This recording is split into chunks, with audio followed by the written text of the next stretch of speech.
미쁘다 이 말이여 곧 사람이 감독의 직분을 얻으려 함은 선한 일을 사모하는 것이라 함이로다.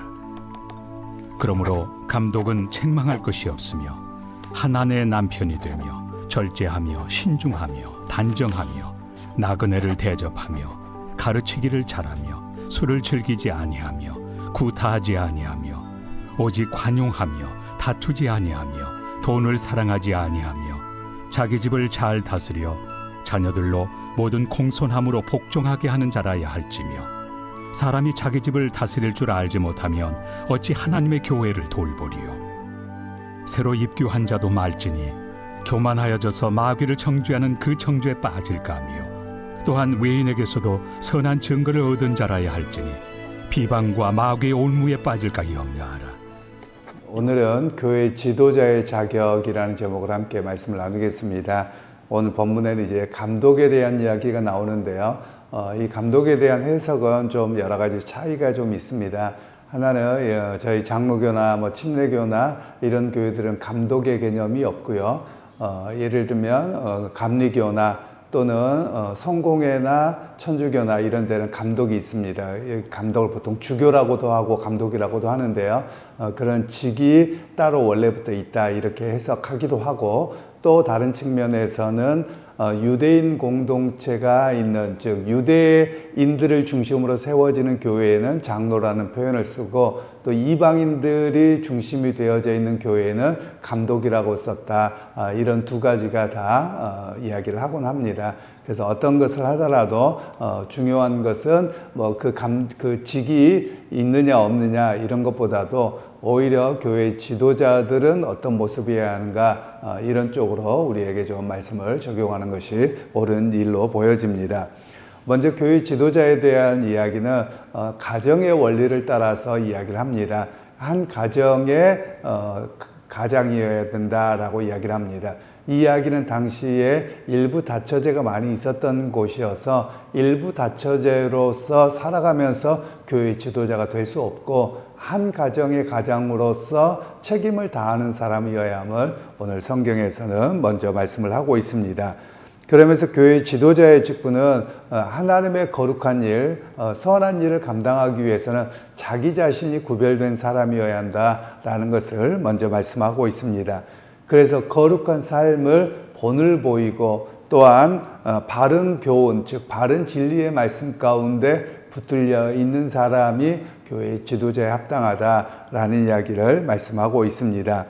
그래서 오늘 성경에서는 이야기하기를 그 교회의 직분자는 어떤 사람이어야 되느냐, 특별히 저 같은 목회자가 더 해당되겠지만 성공이 아니라 본을 보이는 사람이어야 된다라는 것을 말씀합니다.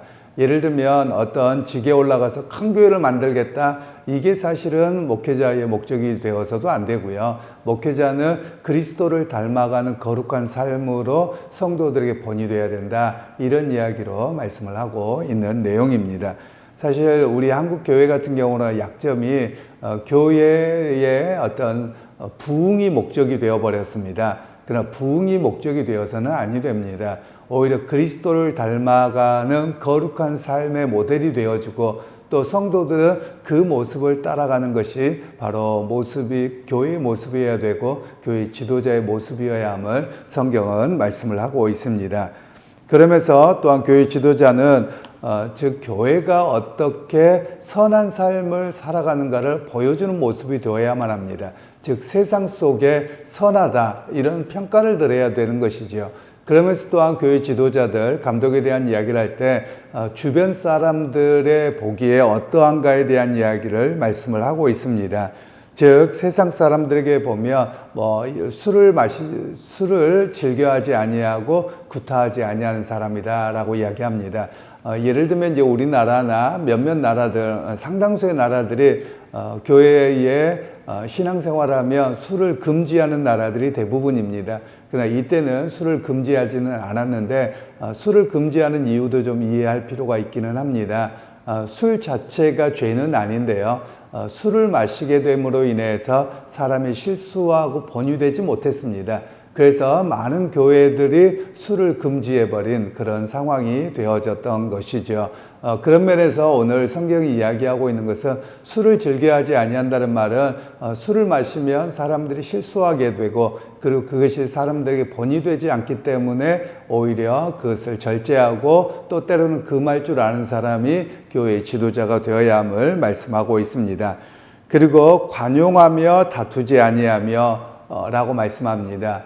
즉 세상에서 삶을 살아갈 때 자기 주장이 강하지 않고 그리고 다른 사람들을 너그럽게 대할 줄 아는 사람이 교회의 지도자가 되어야 된다라는 것을 말씀하고 있는 것이지요.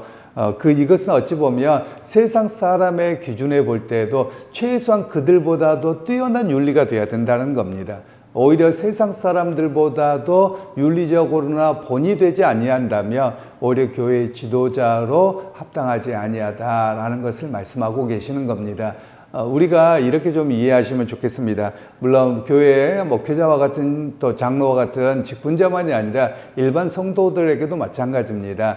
그리스도인의 삶은 어떠하느냐? 세상 사람들의 본이 될 만한 그런 도덕성을 가지고 살아가야만 합니다. 과거에 예전에 이제 아주 옛날입니다만 그 우스갯소리를 하곤 했습니다. 새벽 기도를 갔다 오다가 옆집에 이렇게 호박 넝쿨이 넘어와서 호박 하나 따갖고 가는 게 뭐가 문제냐 이런 이야기들이 나왔는데요. 그것도 하면 안 된다라는 겁니다. 즉 다른 사람들에게 자기 욕심을 부리지 아니하고 오히려 그들에게 더 많은 것을 베풀 줄 아는 사람이어야 된다는 겁니다. 특별히 여러분 오늘 우리가 그리스도인들을 움켜쥐는 자가 아니라 손을 펴서 섬길 줄 아는 자, 바로 그것이 그리스도인의 직분자에 합당하다라는 것을 말씀하고 있습니다. 그리고 다음으로는 돈을 사랑하지 말지니 라고 말씀하고 있지요. 결국 지도자는 어떠하느냐? 세속적인 기준을 좇아서 살아가는 사람이 아니라는 겁니다. 세속적인 기준이 아니라 하나님 나라의 상을 바라보고 살아가기에 세상적인 욕심을 부리고 살지 않아야 됨을 우리에게 말씀하고 계시는 것입니다. 그러면서 또 자기의 집을 잘 다스리는 사람이어야 된다라고 말씀합니다. 그래서 자기 집을 잘 다스리지 못하면 교회 직분자로 합당하지 않다라고 말합니다. 그래서 오늘날도 목사나 또 장로가 임직할 때 한 가정을 잘 다스리지 못한다거나 또는 가정에 어떤 그 문제가 있거나 그러면 직분자로 임명하는 것을 이렇게 하지 않도록 그렇게 행하고 있기도 합니다. 이것은 세상 사람들에게 본이 되는 가정 생활이 결국 모든 이들에게 보여주는 것이 있기 때문에 그러합니다. 그래서 오늘 우리에게도 그리스도인들에게 말씀하고 있는 것은 한 가정을 내게 맡기셨다며 그 가정을 잘 돌보고 섬길 줄 아는 사람이어야 합니다. 그래서 오늘 성경은 사실 그렇게 가정의 지도자의 가장으로서 이야기하는 이유는 교회는 어떤 곳이냐? 바로 새로운 가족으로 이루어지는 새 가족과 같은 것이다. 그래서 한 가정도 돌보지 못하는 사람이 어떻게 교회도 돌보느냐? 이렇게 말씀하고 계시는 거지요. 그래서 한 가정을 돌본다는 것은 어떤 것이냐면 자기의 사랑과 헌신입니다. 즉 자기의 사랑과 헌신으로 가정을 돌보는 것처럼 교회도 사랑과 헌신으로 돌보고 섬겨야 된다, 이런 이야기로 말씀하고 계시는 것입니다. 그리고 이제 마지막으로는 새로 입교한 자들도 말라, 초신자들을 교회 지도자로 세우지 말라는 겁니다. 교회에 연조가 있어야 된다라고 말씀하고 있습니다. 그것은 그 이유가 무엇이냐면 교회의 어떤 역동적인 것 또는 유기적인 그런 것을 잘 알지 못하는 상태에서 교회 지도자가 되어버리면 세상적인 모습으로 교회를 이끌어가기 때문에 그러합니다. 사실 우리 한국교회가 이 부분이 상당히 좀 문제가 있기는 합니다. 왜 그런가 하면 교회마다 좀 상황이 다르겠습니다만 저는 이제 교회 예배당 안에 플랜카드를 거는 걸 별로 좋아하지 않습니다. 그 이유가 뭐냐면 교회당의 거룩성과 이런 것들이 중심이 되어야 되는데 한국 교회는 경영학과 그리고 또 군대 문화가 온갖 다 이렇게 들어와 버렸습니다. 아주 예전에는 그렇게 하지 않았는데 보통 군대를 가면 이렇게 선동정치라고 하는데요. 여기저기서 플랜카드 글씨들 막 써놨습니다. 그래서 그것을 따라하게 하고 사람들에게 어찌 보면 쇠뇌하는 것이거든요.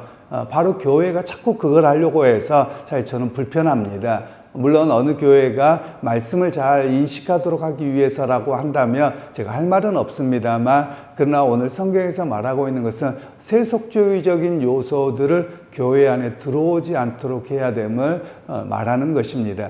한동안 한국 교회가 90년대 후반에서 2000년대가 되어지면서 이렇게 변화가 되었습니다.